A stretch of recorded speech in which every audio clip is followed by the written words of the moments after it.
जब भी हम लोग कोई नई चीज़ सीखना स्टार्ट करते हैं ना, तो हम लोग सबसे बड़ी गलती क्या करते हैं, हम लोग सीखने के लिए इतने ज़्यादा क्यूरियस होते हैं, इतने ज़्यादा उतावले होते हैं कि बहुत बेसिक बेसिक चीज़ों पे हम लोग ध्यान नहीं देते हैं। आफ्टर इफेक्ट में जो बहुत बेसिक चीज़ है, जिस पे मैंने कई बार नोटिस किया है मेरे स्टूडेंट्स में भी, उनको काफ़ी चीज़ें ऐसी हैं की फ्रेम्स के बारे में नहीं पता। की फ्रेम में मैं क्या कहना चाह रहा हूँ, स्पेशल की फ्रेम और टेम्परल की फ्रेम्स ये हैं क्या। स्पेशल की फ्रेम्स, आपको पॉइंट ए से पॉइंट बी की तरफ जाना है, आपके पास रास्ते कितने भी हो सकते हैं। जब आप किसी पाथ का, किसी रास्ते को आप डिफाइन करते हो कि आपका पाथ ऐसा हो, सर्कुलर हो, घूम रहा हो, स्ट्रेट हो, वो जो की फ्रेम जनरेट हो आप लगाते हो, वो होता है स्पेशल की फ्रेम। एस याद करने के लिए, एस बोला तो स्पेस, स्पेस बोला तो कोई जगह, रीजन, किसी रीजन जो रास्ता आप बता रहे हो वो। और दूसरा, जब आप की फ्रेम, आपने मेरी पिछली क्लास में देखा, हम लोगों ने की फ्रेम लगाए थे टाइमलाइन के ऊपर। उसको टाइमलाइन क्यों बोलते हैं? क्योंकि उस पर आप जो भी की फ्रेम लगाते हो वहाँ पर हम लोग टाइम का की फ्रेम लगाते हैं। मान ली मैंने ए से बी पॉइंट की तरफ जाने के लिए बोला, और मैंने एक की फ्रेम लगाया टाइम का 1 सेकंड पे, और दूसरा की फ्रेम लगाया 3 सेकंड के ऊपर। तो डिफरेंस कितना? मैंने टाइम पे की फ्रेम लगाया ना, मैंने टाइम डिफाइन कर दिया, आपको 2 सेकंड के अंदर इस पोजीशन से इस पोजीशन की तरफ जाना है। तो मैंने पोजीशन भी डिफाइन करी थी, मतलब मैंने डिस्टेंस भी डिफाइन कर दिया और मैंने टाइम भी डिफाइन कर दिया है। तो चीज़ क्या बची? स्पीड। आप स्पीड कंट्रोल कर सकते हो। मतलब मैंने कहा कि आप 1 से 2 सेकंड, 2 सेकंड का डिफरेंस है ना, पहले सेकंड तो आपकी स्पीड बहुत ज़्यादा हो, पर नेक्स्ट सेकंड आपकी स्पीड कम हो। आपका डिस्टेंस भी कांस्टेंट है और टाइम भी कांस्टेंट है, मतलब आप स्पीड को वेरी कर सकते हो। तो दो तरह के की फ्रेम होते हैं। जिस भी की फ्रेम के अंदर आप पाथ को चेंज कर रहे हो वो होता है आपका स्पेशल की फ्रेम, और जिसमें आप टाइम, सॉरी स्पीड, टाइम तो आप डिफाइन कर देते हो, स्पीड को चेंज कर रहे हो वो होता है आपका टेम्परल की फ्रेमिंग। ठीक है, मैं बताता हूँ अभी आफ्टर इफेक्ट के इंटरफेस पे ले जाके। ठीक है, चलिए स्टार्ट करते हैं। तो देखिए, ये मैंने एक इलस्ट्रेटर की फाइल लिया जिसके अंदर 3 ये मेरे सर्कल हैं। मैं इन सर्कल को परफेक्टली अलाइन करना चाहता हूँ। देखिए, इसका जो एंकर पॉइंट है वो इधर है। मैंने एंकर पॉइंट, ये जो टूल होता है वो एंकर पॉइंट टूल होता है। मैं इससे एंकर पॉइंट मूव कर सकता हूँ, देखिए कहीं भी इसका।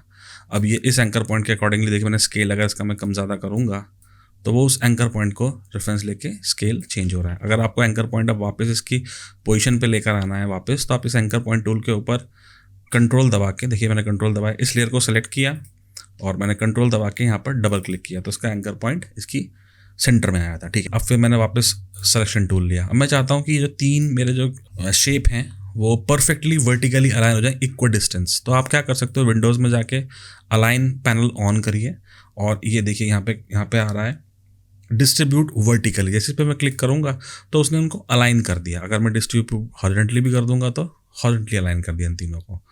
ठीक है, ठीक है। अभी मैं कंट्रोल आर दबा रहा हूँ जिससे मुझे रूलर मिल जाए। यहाँ पे रूलर आ गया और मैंने एक रूलर यहाँ पर, मान लीजिए यहाँ पर लगाया। ठीक है, और मैंने इन तीनों लेयर को सेलेक्ट किया और इन तीनों लेयर को मैं यहाँ पर लेकर आया। तो देखिए यहाँ पर आते ही ये स्नैप हो गया, देख रहे हैं आप, ये स्नैप हो रहा है। क्यों? वो हो रहा है इसकी वजह से, स्नैप टू गाइड्स, क्योंकि मैंने यहाँ पर एक गाइड यहाँ से खींच के इधर ला दी थी। ये आप गाइड ऐसे भी ला सकते हो, आप गाइड ऐसे भी ला सकते हो। ठीक है, और वापस ले जाना तो वापस वहाँ ला के छोड़ दो, आप इसको ऐसे भी ले जा सकते हो। ठीक है, मैंने यहाँ पे स्नैप कर दिया। अभी देखिए मैंने क्या किया, इस लेयर को सिलेक्ट किया, पी दबाया, और इसकी पोजीशन का एक मेरे को ये ट्रांसफॉर्म प्रॉपर्टी मिल गई। मैंने कहा आपको 1 सेकंड से पे एक की फ्रेम लगाया, और मैंने एक 3 सेकंड पे की फ्रेम लगाया, और मैंने कहा आप 3 सेकंड पे आप यहाँ आ जाना। ठीक है, तो देखिए ये जो की फ्रेम है ना, ये वाला की फ्रेम और ये वाला की फ्रेम, ये टेम्परल की फ्रेम है। ये टेम्परल की फ्रेम है जो डिफाइन कर रहा है मेरी टाइम को इस सेकंड में। और इस की फ्रेम के ऊपर इसकी जो पोजीशन थी वो ये थी, और इस की फ्रेम पे इस शेप की पोजीशन थी ये थी। तो मतलब मैंने डिस्टेंस भी डिफाइन कर दिया, क्योंकि ये पिक्सल में डिस्टेंस आएगा। ये डिस्टेंस हो गया और ये मेरा टाइम हो गया। तो ये जो की फ्रेम है ना, ये स्पेशल की फ्रेम है, स्पेशल की फ्रेम है। अगर मैं इसको यहाँ से चेंज करूँ तो मेरा ये तो चेंज नहीं हो रहा ना, टाइम तो वही है, बस मैंने डिस्टेंस डिफाइन अलग कर दिया है, चेंज कर दिया है।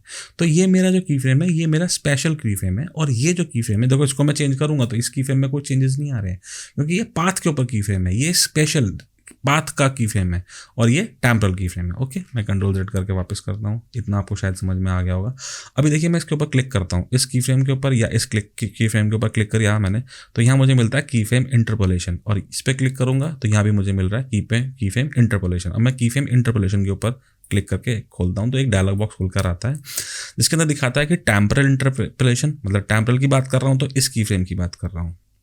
सेम फिर स्पेशल की फ्रेम, अगर मैं स्पेशल की फ्रेम की बात कर रहा हूँ तो इस की फ्रेम की बात कर रहा हूँ। ठीक है, कैंसिल किया, और सेम चीज़ इसके ऊपर भी होगी, की फ्रेम इंटरपोलेशन, टेम्परल या स्पेशल की फ्रेम। अगर मैं टेम्परल की को मैं चेंज करना चाहूँ तो देखिए ऑप्शन क्या मिलते हैं, linear, Bezier, continuous Bezier, auto Bezier, hold.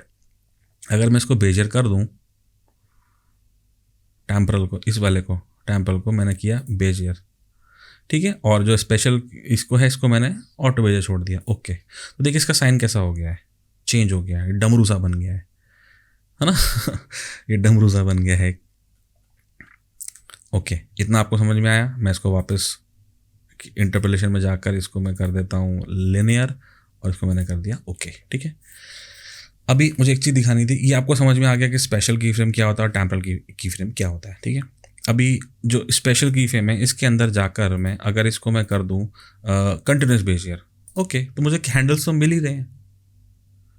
Continuous Bezier क्या होता है, जिसमें आपके दो हैंडल हों और दोनों आपस से एक दूसरे से रिलेटेड हों। अगर मैं एक हैंडल को मूव करूंगा तो दूसरा हैंडल भी मूव हो। देखिए अभी ये मैंने इसको यहाँ से लिनियर कर दिया, ठीक है, ओके, इस वाले की फ्रेम को अगर मैं पेन टूल सेलेक्ट करूँ, ऐसे खींचूंगा तो देखिए ये चेंज हो रहा है, देख रहे हैं, पाथ में इसका चेंज कर रहा हूँ। और अगर इस टाइम मैं इसके इंटरपोलेशन में जाके देखूंगा तो ये मेरा लीनियर से कंटिन्यूस बेजियर हो गया। तो मतलब आप जब इस पेन टूल से इसको चूज करते हो, चेंज करते हो, पेन टूल में आपको बताऊंगा पाथ के ऊपर कैसे यूज़ करा जाता है, तो आप इसका जो इंटरपोलेशन है वो चेंज कर सकते हो। सेम इसका भी आप चेंज कर सकते हो, पर इसमें आपको ऐसा कुछ पेन टूल वगैरह नहीं मिलता है। तो आप जैसे इसमें आपको मिलेगा linear, Bezier, continuous Bezier, auto Bezier, hold. ठीक है, ये आपको समझ में आ गया। मैं इसको वापस कर देता हूँ। ठीक है, अभी जब हमने पिछली क्लास में इस वाले की फ्रेम के ऊपर की फ्रेम असिस्टेंट में जाके मैंने इसको इजी ईज इन, इजी ईज आउट बताया था। ठीक है, अभी छोड़िए इस चीज़ को, बताता हूँ आगे जाके इसको। देखिए अभी मैं इस की फ्रेम से इस की फ्रेम पे आना चाहता हूँ, तो या तो मैं इधर से क्लिक कर दूँ, ये ठीक है, या फिर मैं शिफ्ट दबा के इसको उसमें स्क्रॉल करूँगा तो मैं की फ्रेम पे देखिए मैं स्नैप करता हूँ, यहाँ जाके देखिए एकदम से मेरा की फ्रेम पे आ गया। तो मैं ये शिफ्ट दबा के मैं ऐसे स्नैप कर सकता हूँ। ठीक है, अभी मैं यहाँ आया और मैंने इसको सेलेक्ट किया और मैंने इसको किया स्क्रॉल व्हील से, मैंने किया जूम। ठीक है, स्क्रॉल से, और मैं स्पेस बार दबा के अगर इसको मूव करता हूँ तो मैं ऐसे कंपोजिशन विंडो को ऐसे मूव कर सकता हूँ। अभी मेरे को यहाँ पर लाकर मैंने इसको किया जूम। अभी देखिए इस पाथ के ऊपर जो ये डॉट आ रहे हैं ना, छोटे छोटे डॉट्स आ रहे हैं, ये एक्चुअली फ्रेम्स हैं, यहाँ के जो फ्रेम्स हैं। देखिए एक फ्रेम आगे गया, एक फ्रेम आगे गया, एक फ्रेम आगे गया, एक फ्रेम आगे गया, एक एक फ्रेम आगे जा रहा है। अगर आपको फ्रेम अगर मूव करने हो तो आप पेज डाउन से भी अपने कीबोर्ड के ऊपर पेज डाउन से कर सकते हो। अगर आप पेज डाउन अगर की काम नहीं कर रही है तो कंट्रोल दबा के सिंपल एरो की से भी कर सकते हो, एरो की से। देखिए ठीक है, हम लोग प्रीमियर में सिंपल एरो की से करते थे, पर आफ्टर इफेक्ट के अंदर हमको कंट्रोल दबा के कर सकते हो। देखिए ये नीचे नीचे टाइमलाइन के ऊपर जैसे जैसे फ्रेम बढ़ रहा है वैसे वैसे वहाँ पे मूव होता है। मतलब ये चीज़ क्या है, ये फ्रेम है। अगर मैं अब इस की फ्रेम के ऊपर, इस वाले की फ्रेम के ऊपर राइट क्लिक करके की फ्रेम असिस्टेंट में जाके मैं इसको ईज आउट कर देता हूँ, मतलब इससे निकलते वक्त आप ईजिली निकलो, बहुत आराम से निकलो। नोटिस कीजिए इनके बीच में डिस्टेंस कितना है, देख रहे हैं, ऑलमोस्ट यूनिफॉर्म है सबके अंदर। और अगर मैं इसको जाकर अब ईज आउट कर देता हूँ तो देखिए यहाँ पे डिस्टेंस कम हो गया है। मतलब कि यहाँ से जब ये शेप यहाँ से जब निकलेगी, मूव होगी, तो पहले स्लोली निकलेगी। ठीक है, और अगर मैं इसके ऊपर जाकर, इस वाले की फ्रेम के ऊपर जाकर और इसको मैं कर देता हूँ इजी ईज इन, क्योंकि मैं इसके की तरफ जा रहा हूँ, इजी ईज इन, तो देखिए यहाँ पे डिस्टेंस कम हो गया है। इसका मतलब कि आपने क्या किया, स्पीड को मैनिपुलेट किया है। आपने यहाँ से स्पीड को मैनिपुलेट किया है कि यहाँ पे मैं स्पीड कम चाहता हूँ, फिर स्पीड आपकी बढ़ने लगे और फिर यहाँ पर आपकी स्पीड फिर से कम हो जाए। आप इसको प्ले करके देखते हैं एक बार। देखिए रुकते वक्त, यहाँ पे पहुँचते वक्त थोड़ा सा स्लोली रुका है वो। ठीक है, सेम चीज़ इस वाली लेयर के अंदर करता हूँ मैं। इसकी पोजीशन प्रॉपर्टी के अंदर गया और मैंने एक की फ्रेम यहाँ लगाया, एक की फ्रेम मैंने लगाया यहाँ पर, और दूसरा की फ्रेम लगाया मैंने यहाँ पर, और इसकी पोजीशन दे दी मैंने इसको ये। यहाँ पे भी हम लोग एक रूलर लगा लेते हैं जिससे हमको अंदाज़ा रहे कि ये सही जगह स्नैप हो रहा नहीं हो रहा। ठीक है, ये स्नैप हो गया। ठीक है, तो ये हो गया। ये तो था आपका इजी ईज, ये इजी ईज आउट, ये इजी ईज इन। ठीक है, ये हम लोग क्या कर रहे हैं, टेम्परल इंटरपोलेशन कर रहे हैं।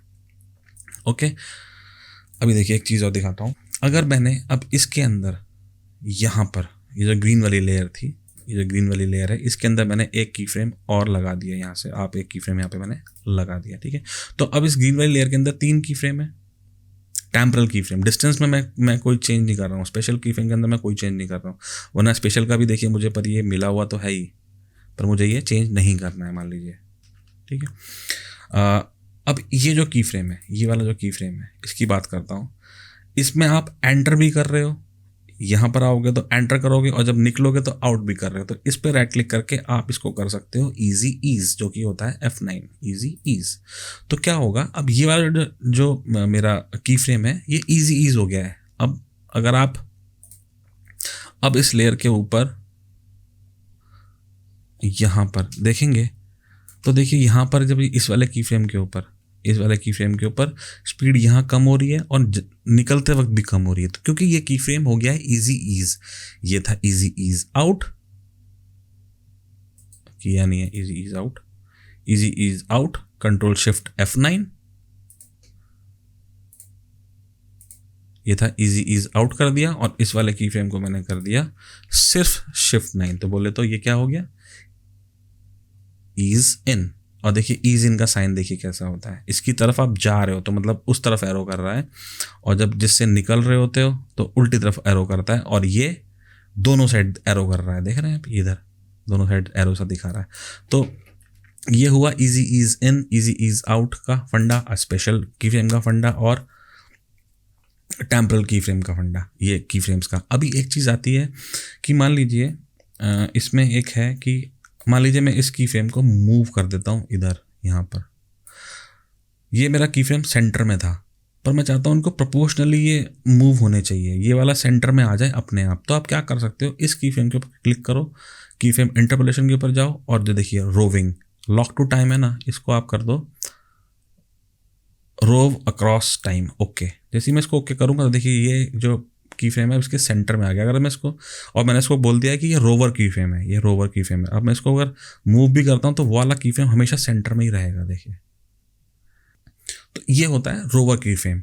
आप रोवर की फ्रेम और भी लगा सकते हो। रोवर की फ्रेम हमेशा जो सेंटर वाले की फ्रेम्स होते हैं, जो बीच में की फ्रेम होते हैं, उनके ऊपर काम करता है। एंड वाले की फ्रेम और आउट वाले की फ्रेम पे वो काम नहीं करता, उनको टच भी नहीं करता। आप देखना चाहोगे तो उस पर राइट क्लिक करके की फ्रेम इंटरपोलेशन में जाओगे तो यहाँ लिखा भी हुआ है रोविंग की frame rove in time to smooth out the speed graph, the first and the last keyframe cannot rove। तो मतलब लास्ट कीफ्रेम और जो फर्स्ट कीफ्रेम होते हैं वो उनको आप रोव नहीं कर सकते, बीच से जितने भी हैं उनको आप रोव कर सकते हो। ठीक है, अभी देखिए मैंने इसको यहाँ से कीफ्रेम असिस्टेंट में जाके मैंने इसको इजी ईज कर तो दिया, पर मुझे इसको लिनियर करना है वापस। तो आप क्या कर सकते हो, राइट क्लिक करो, कीफ्रेम इंटरपोलेशन के ऊपर जाओ, और जो टेम्परल की फ्रेम है उसको आप कर दो लिनियर। जैसे आप लिनियर करोगे तो ये देखिए स्मॉल सर्कल आ गया, ये लिनियर हो गया। अब यहाँ पर जो स्पीड है वो लिनियर है, पर इसका एक शॉर्टकट भी है कि आप किसी भी की फ्रेम को सिलेक्ट करो, कंट्रोल दबा के प्रेस करेंगे इसके ऊपर तो ये लिनियर बन जाता है। कंट्रोल दबा के मैंने इसको प्रेस किया था तो लिनियर बन गया। अब इसके ऊपर भी कंट्रोल दबा के मैं प्रेस करूँगा तो ये लिनियर हो जाएगा। और इसको मुझे अगर ईजी इस वाले को ईजी ईज करना है तो मैं F9 दबाऊंगा। इस वाले को अगर मुझे इजी ईज इन करना है तो मैं शिफ्ट F9 दबाऊंगा। अच्छा सॉरी, इसको पहले चेंज कर दूं, चेंज कर दिया और मैंने इसको किया शिफ्ट F9 तो ये इजी ईज इन हो गया। और इसको मैंने कंट्रोल दबा के फिर लिनियर किया और अब मैं कर रहा हूँ कंट्रोल शिफ्ट F9 तो ये हो गया मेरा इजी ईज आउट। इन तो था ही, आउट भी लगा दिया मैंने, तो ये क्या हो गया, टोटल इजी ईज हो गया। तो ये छोटा सा था। इस क्लास को मैं बता रहा हूँ, आप एक बार और देखना। मैंने आपको शॉर्टकट्स बताए कि आप जो आपका F9 shift F9 control shift F9 बताया, टेम्परल और स्पेशल जो की फ्रेम्स होते हैं उनके बारे में डिफरेंस बताया, उनका जो इंटरपोलेशन है उसके बारे में बताया, और आपको मैंने रोवर बताया कि रोवर क्या होता है, रोव की फ्रेम क्या होता है। आशा करता हूँ आपको समझ में आया होगा कि स्पेशल की फ्रेम अलग होते हैं और टेम्परल की फ्रेम्स अलग होते हैं, दोनों चीज़ डिफरेंट है।